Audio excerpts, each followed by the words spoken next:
Okay, there was a time when the devil and an old woman met and they were talking.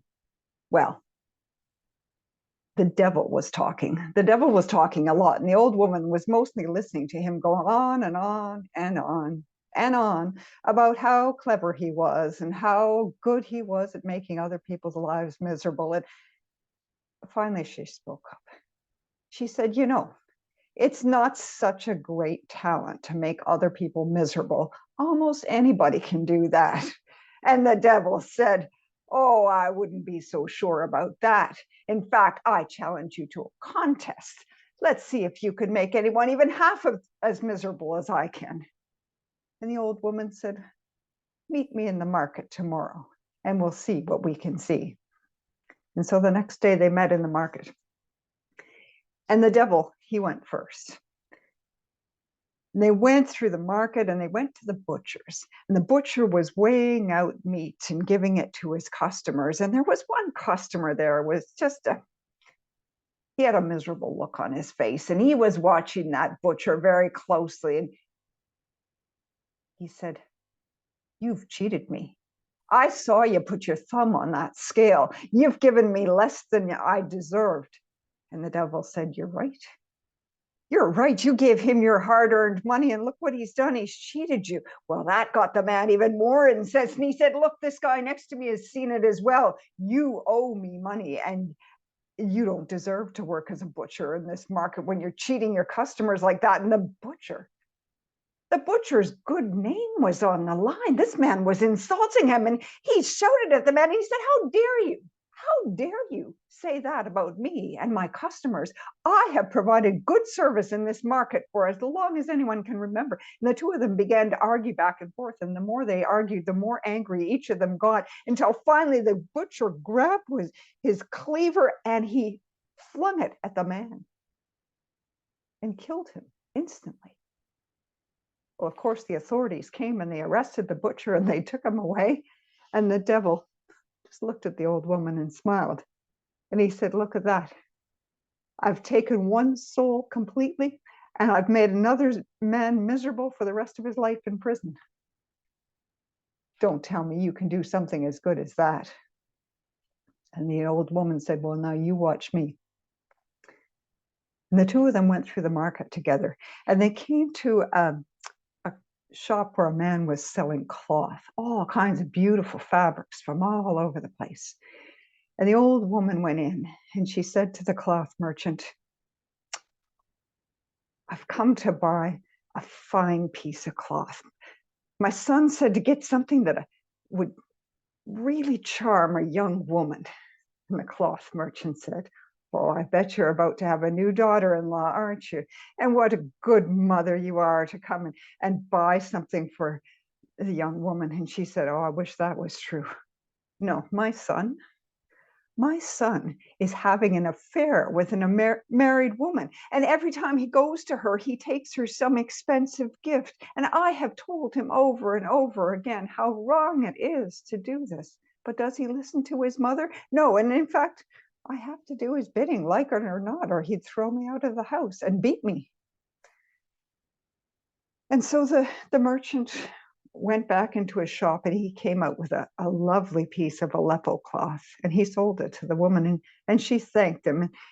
And the merchant assured her that her son may be a difficult man, but she would get her reward in heaven for being a good person. And she thanked him and she went on. She put the cloth under her arm, but she didn't go back to her own house. No, she went through the market around the next corner to the home of the cloth merchant. And she knocked on the door. And a young woman opened it, the merchant's wife. And the old woman said, oh, so sorry to disturb you, but it's almost the call for prayers, and I'm not going to make it home to my own house. I've spent too much time in the market. Could I come into your place, please, and say my prayers? And the young woman said, of course, come in. You can go to the sitting room and make yourself comfortable and stay as long as you need to for your prayers. And the old woman thanked her.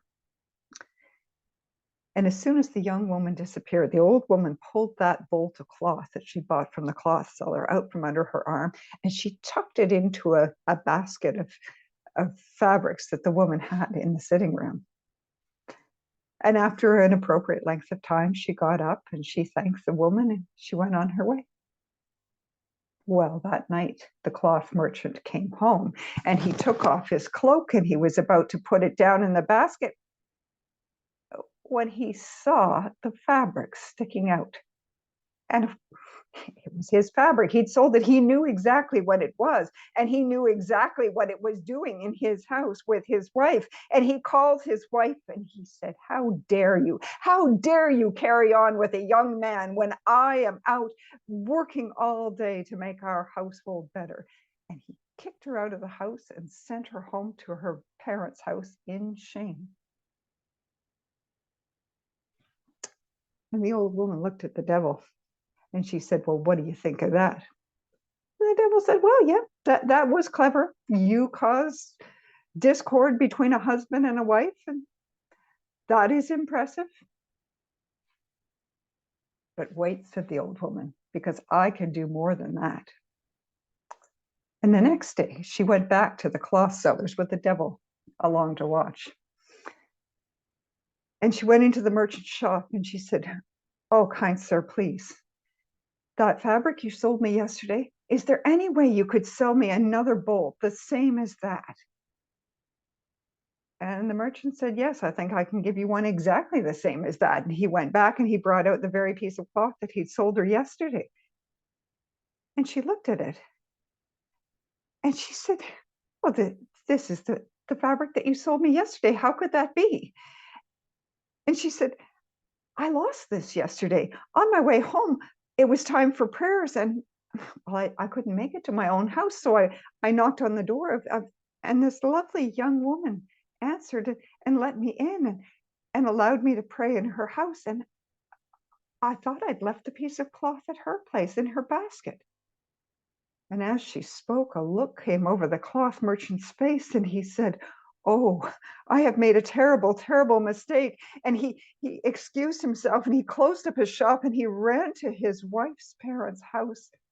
And he apologized to his wife over and over again for the mistake that he'd made accusing her of adultery when all she'd done was let an old woman in to pray in the house. And his wife, she forgave him. And the old woman looked at the devil and she said, "I told you, almost anybody can cause trouble between two people, but it takes true skill to make those two people come together again in peace." And the devil acknowledged that the old woman had a point.